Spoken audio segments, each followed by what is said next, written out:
আমার স্বামীর সাথে আমার সম্পর্ক ভালো না, আখেরাতে কি আমি তার সাথেই থাকতে হবে? তার পরিবর্তে কি আমি অন্য কাউকে বেছে নিতে পারবো?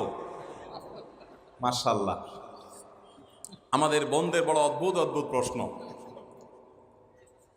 দেখেন, এই কপাল পড়া স্বামী কত খারাপ হলে এই ভদ্র মহিলা জান্নাতেও তার সাথে থাকতে রাজি না।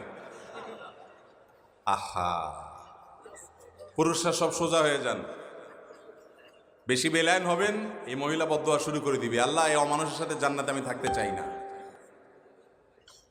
আল্লাহ আমাদেরকে হেফাজত করুন।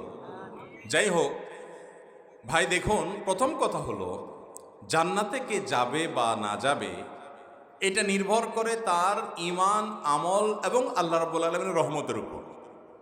আল্লাহ তাআলা যদি কারোর প্রতি রহমত করেন তিনি জান্নাতে যাবেন। এমনও হতে পারে কোনো স্ত্রী তার আপন আমল দ্বারায় তিনি জান্নাতে চলে গেলেন, স্বামী তার বদামলের কারণে তিনি জাহান্নামে যাবেন। হতে পারে কি পারে না? আসিয়ার স্বামী ছিলেন কে? ফেরাউন জান্নাতে যাবে না জাহান্নামে? আর আসিয়া, দুইজনের সংবাদই কোরআনে আল্লাহ তাআলা জানাই দিয়েছেন, যে জান্নাতে যাবে তার সুসংবাদও জানাই দিয়েছেন, আর যে জাহান্নামে যাবে তার কথাও বলে দিয়েছেন আল্লাহ তাআলা। তাহলে বোঝা গেল স্বামী হিসাবে আমাদের ভালো থাকার চেষ্টা করতে হবে। ভাই, আপনারা সবাই একটা হাদিস জানেন, নবী করিম সাল্লাল্লাহু আলাইহি সাল্লাম বলেছেন, খায়রুকুম লি আহলিহি ওয়া আনা খায়রুকুম লি আহলি। তোমাদের মধ্যে সবচেয়ে ভালো মানুষ কে? এই যে এত বিশাল বড় প্যান্ডেলে এত হাজার হাজার মানুষ, আমাদের এই মানুষগুলোর মধ্যে ভালো মানুষ কারা? নবী করিম সাল্লাল্লাহু আলাইহি সাল্লাম বলেছেন, যারা বিয়ে শাদী করে ফেলেছেন তাদের মধ্যে ভালো মানুষ হলেন তারা যারা তাদের স্ত্রীর কাছে আসলেই ভালো মানুষ হিসাবে স্টাবলিশ করতে পারছেন, নিজেকে প্রতিষ্ঠিত করতে পারছেন, পরিচিত করতে পারছেন, সার্টিফিকেট নিতে পারছেন বউয়ের কাছ থেকে। এখানে চেয়ারম্যান সাহেব আছেন, চেয়ারম্যান সাহেব আপনার চারিত্রিক সনদপত্র দিবে, মেম্বার সাহেবরা এলাকাতে, ওয়ার্ড মেম্বাররা, কাউন্সিলররা, ওনারা চারিত্রিক সনদপত্র দেন, জনপ্রতিনিধিরা দেন, তাই না? নবী করিম সাল্লাল্লাহু আলাইহি সাল্লাম বলেছেন, চারিত্রিক সনদপত্র এটা দেওয়ার জন্য সবচেয়ে উপযুক্ত ব্যক্তি হলো প্রত্যেক লোকের বউ।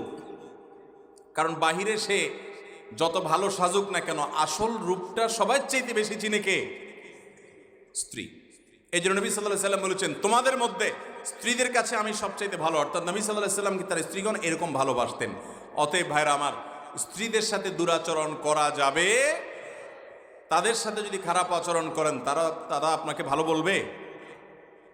এই জন্য বাড়িতে গিয়ে জিজ্ঞেস করবেন বউকে, যে আজকে হাদিস শুনলাম, বউয়ের কাছে ভালো হলে সে আল্লাহর কাছেও নাকি ভালো, তো আমার সম্পর্কে তোমার মন্তব্য কি? বউরে এটা জিজ্ঞেস করার পরে যদি দেখেন যে ফিক করে হেসে দিছে, তাহলে বুঝবেন লক্ষণ খারাপ। হেসে দিলে বুঝবেন লক্ষণ, আলামত খারাপ।